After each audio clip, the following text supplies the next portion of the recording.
Hello guys. My name is Jatin Gurjar. आज के इस वीडियो में हम बात करेंगे वेस्टिबुलर सिस्टम के एनाटॉमी के बारे में। तो सबसे पहले हम यहाँ पे मैंने एक 3D मॉडल है मेरे पास। इसमें आपको मैं ईयर का पूरे स्ट्रक्चर के बारे में बता देता हूँ, फिर हम उसके बाद में डिटेल में थोड़ा सा वेस्टिबुलर एनाटॉमी के बारे में जानेंगे। तो सबसे पहले हम बात करते हैं ईयर की। तो देखिए, सबको पता है ये बाहर वाला जो एरिया है हमारा, ये पिन्ना है। ठीक है, पिन्ना के बाद में जो हमारा ये कैनाल दिख रहे हैं, हम इसको ईएसी बोले, एक्सटर्नल आउटर कैनाल बोलते हैं। फिर उसके बाद में आप यहाँ पे थोड़ा सा येलो कलर का देख रहे हो आप एरिया में, थोड़ा सा जूम करता हूँ ताकि आपको अच्छे से समझ में आए। ये हमारी टेम्पेरिंग मेम्ब्रेन हो गई। उसके बाद में हम यहाँ पे देखते हैं कि हमारी ऑसिकस हो गई, मेलियस इंकस स्टपीस।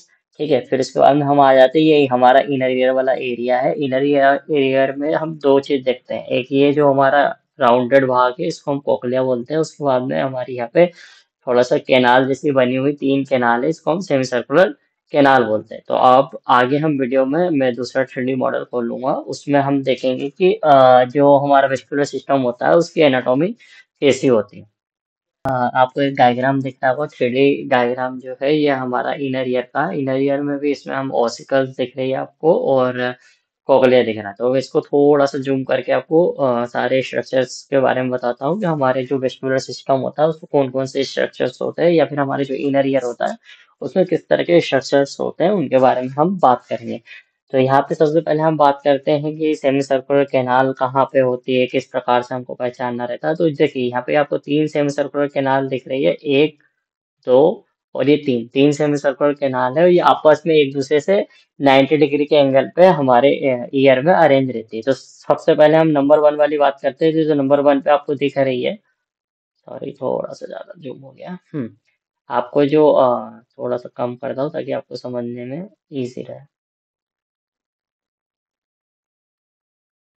हाँ, दिस इज फाइन। जो ये नंबर वन वाली है, ये हमारी जो है ये lateral canal, semi circular canal है। वही जब जो नंबर टू वाली हम देख रहे हैं, ये नंबर टू वाली जो कैनाल है, इसको हम एंटीरियर या फिर हम सुपीरियर सेमी सर्कुलर कैनाल बोलते हैं। और ये जो नंबर थ्री वाली कैनाल आपको दिख रही है जिसमें मेरा कर्सर है, ये आपको पोस्टीरियर सेमी सर्कुलर कैनाल दिखते हैं। फिर वही इसके बाद में आपने एक फोर्थ नंबर वाला स्ट्रक्चर देख रहा है, तो उसमें क्या रहता है कि जो हमारी सुपीरियर या फिर जो हमारी एंटीरियर सेमी सर्कुलर कैनाल है और जो हमारी पोस्टीरियर सेमी सर्कुलर कैनाल है, ये दोनों मिल के यहाँ पे ओपनिंग करती है। ठीक है, ये जो मिली हुई ओपनिंग होती है इसको हम क्रस कम्यून बोलते हैं। जैसे मैं यहाँ पे टैप करूंगा तो उसका नाम लिखा हुआ था, क्रस कम्यून करके। ये फोर्थ नंबर पे कॉमन क्रस आता है, ये क्रस कम्यून बोलते हैं इसको। ठीक है, फिर हम आगे अगले स्ट्रक्चर्स के बारे में बात करते हैं। तो फिफ्थ नंबर पे हम देखते हैं, यहाँ पे फिफ्थ नंबर आपको इस साइड दिखेगा। ठीक है, ये हमारा फिफ्थ वाला नंबर है यहाँ पे। ठीक है, तो जहाँ पे हमारा बोन्स जो रहती है, और जो सॉरी बोन्स बोला, जो हमारा सेमिसर्कुलर कैनाल जहाँ पे अटैच रहती है, उस एरिया पे थोड़ी सी स्वेलिंग होती है और फूला हुआ एरिया होता है।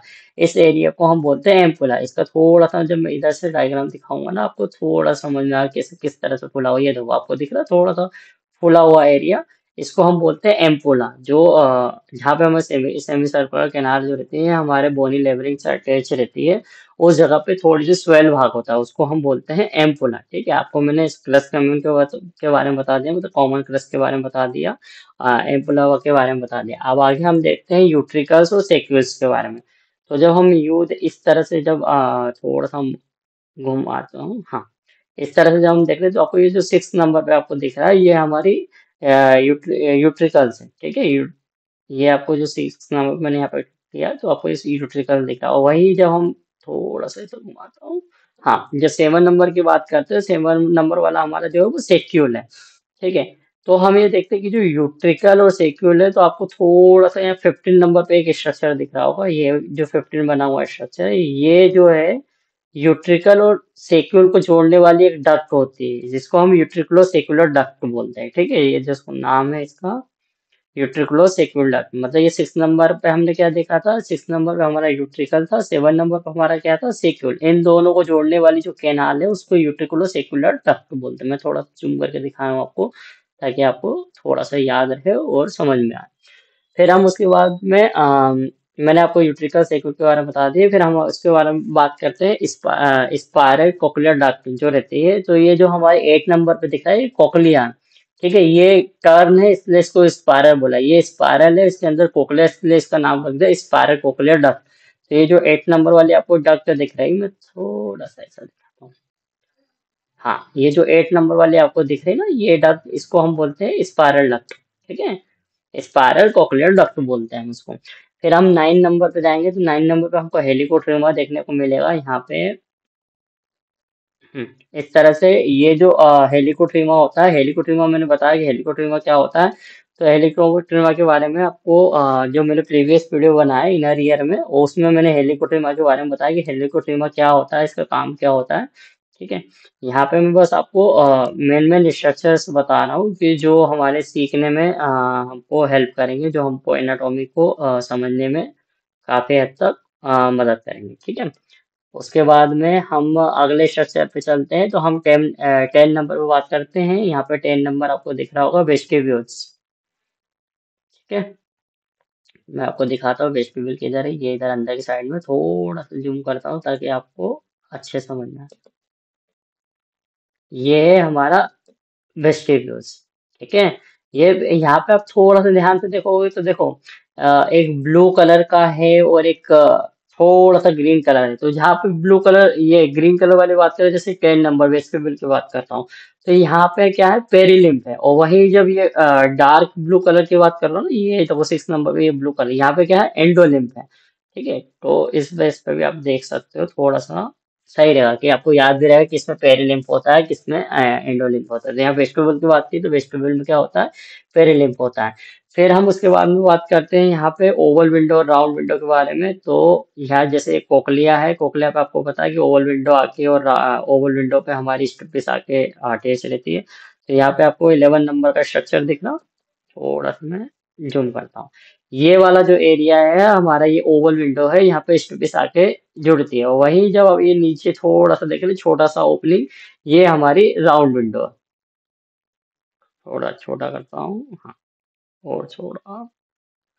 ठीक है, तो ये हमारी ओवल विंडो हो गई, ये हमारी राउंड विंडो हो गई। इसके बाद में हम देखते हैं एंडोलिम्फेटिक सेक क्या होता है, और एंडोलिम्फेटिक सेक को जोड़ने वाली डक्ट कौन सी होती है। तो हम यहाँ पे देखते हैं सबसे पहले एंडोलिम्फेटिक सेक। ये जो 13 नंबर का स्ट्रक्चर आपको दिख रहा है, ये एंडोलिम्फेटिक सेक है। ठीक है, ये देखो, ये जो कि हमारे वेस्टिब्यूल वाले एरिया से मैंने बोला था ना, जो ग्रीन कलर ब्लू कलर है, वो हमारे सॉरी, वेस्टिब्यूल नहीं बोला। हम्म, ये देखो, जो हमारी डक्ट जोनो, जो हमारा यूट्रिकल सेक्यूल जहाँ पे अरेंज हो रहता है, यूट्रिकुलर सेक्युलर डक्ट, तो यहीं से एक डक्ट आई हुई है। इस डक्ट का नाम उन्होंने मतलब इस डक्ट का नाम जो है एंडोलिम्फेटिक डक्ट बोल दिया गया। और ये एंडोलिम्फेटिक डक्ट जो रहती है, वो एंडोलिम्फेटिक सेक जो रहती है उसमें आके ओपन होती है। ठीक है, तो जो 13 नंबर पे आपने देखा होगा, यहाँ पे अरे भाई, सॉरी, थोड़ा सा, हम्म,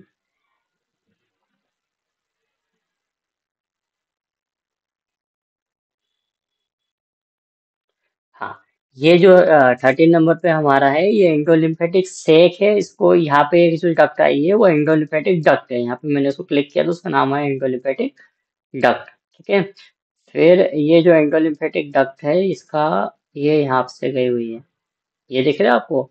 ये दोनों यूट्रिकल और सेक्यूल को जो जोड़ने वाली डक्ट थी, यूट्रिकल सेक्युलर डक्ट, इससे निकली हुई है कौन सी, एंडोलिम्फेटिक डक्ट, जिसमें क्या होता है, एंडोलिम्फ होता है। ठीक है, जो एक्सेसिव एंडोलिम्फ होता है उसका एंडोलिम्फेटिक डक्ट के थ्रू एंडोलिम्फेटिक सेक में जाता है। उसके बाद में हम आगे अगले स्ट्रक्चर्स के बारे में बात करते हैं। तो अगला स्ट्रक्चर्स जो होता है, वो हमारा यूट्रिकुलर सेकुलर डक्ट, जिसके बारे में मैं आपको पहले ही बता चुका हूँ। फिर हम आगे जाते हैं डक्टस यूनियंस। जो डक्टस यूनियंस क्या होता है, तो डक्टस यूनियंस जो रहता है हमारे 16 नंबर पे मिलेगा हमको डक्टस यूनियंस। तो ये देखें, ये जो हमारा 6 नंबर पे जो हमने देखा था यूट्रिकल, 7 नंबर पे जो हमने सेक्यूल देखा था, सेक्यूल से क्या होता है, एक डक्ट निकलती है जिसको डक्टस यूनियंस बोलते हैं। ये देखो, आप ध्यान से देखोगे तो आपको दिखेगा। हम थोड़ा सा जूम करने की कोशिश करता हूँ, ये देखो, ये सेक्यूल है हमारा। सेक्यूल से जो निकली हुई है हमारे 16 नंबर पे, इसको हमने बोल दिया एंडोलिम्फेटिक, सॉरी, डक्टस यूनियंस बोल दिया हमने। ठीक है, फिर उसके बाद में हमने देखा कि जो पेरिलिम्फेटिक डक्ट है, तो जैसे कि हमारा एंडोलिम्फ जब एक्सेसिव हो जाता है तो हमारी एंडोलिम्फेटिक डक्ट है, वही हमारा जब पेरिलिम्फ ज्यादा हो जाता है तो पेरिलिम्फ के लिए भी एक डक्ट है, जो उसको क्या बोलता है, पेरिलिम्फेटिक डक्ट।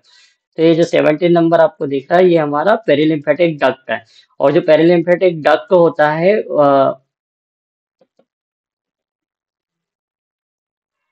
कहाँ पे, हाँ, ये हमारा सेमेटिन जो है वो पेरिलिम्फेटिक डक्ट है। तो देखिए, ये जो हमारा वेस्टिब्यूल वाला एरिया है, जो मैंने पहले बताया था आपको, ये जो वेस्टिब्यूल वाला एरिया है, इस एरिया से हमारी कौन सी डक्ट गई हुई है, पेरिलिम्फेटिक। ये यहाँ से हमारे पेरिलिम्फेटिक डक्ट आई हुई है। इसमें क्या होगा, जैसे उसके नाम में पेरिलिम्फेटिक डक्ट, मतलब उसमें क्या होगा, पेरिलिम्फ होगा। इसके बाद में जब हम अगला बात करते हैं, हम थोड़ा सा नर्व्स के बारे में बात कर लेते हैं कि नर्व कौन कहाँ, कौन सी नर्व कैसे रहती है, उसके बारे में थोड़ा सा हम देख लेते हैं, उसके एनाटॉमी के बारे में। तो यहाँ पे मैंने थोड़ा सा जूम किया हूँ हमारे उस स्ट्रक्चर को। ठीक है। तो हमें ये जो 18 नंबर जो लिखा हुआ है, ये हमारे फेशियल नर्व है। वही जो हमारे 19 नंबर है, 19 नंबर पे हमारी वेस्टिबुलर नर्व, जो हमारा मेन काम होता है बैलेंस बनाने का, वो हमारा यही यही डक करती है। और जो 20 नंबर पे लगते हैं, वो हमारी कोक्लियर नर्व है। तो कोक्लियर नर्व का काम होता है हमारा हियरिंग का। फेशियल नर्व जो रहते हैं हमारे फेशियल फीचर्स के लिए रहती है, ठीक है। और जो वेस्टिबुलर नर्व होते हैं वो हमारा बैलेंस बनाते हैं। अब ये जो वेस्टिबुलर नर्व है, इसकी एक ब्रांच देखो, आप ध्यान से देखोगे तो उसकी ब्रांच कहाँ कहाँ गई हुई है, मैं आपको थोड़ा सा दिखा देता हूँ।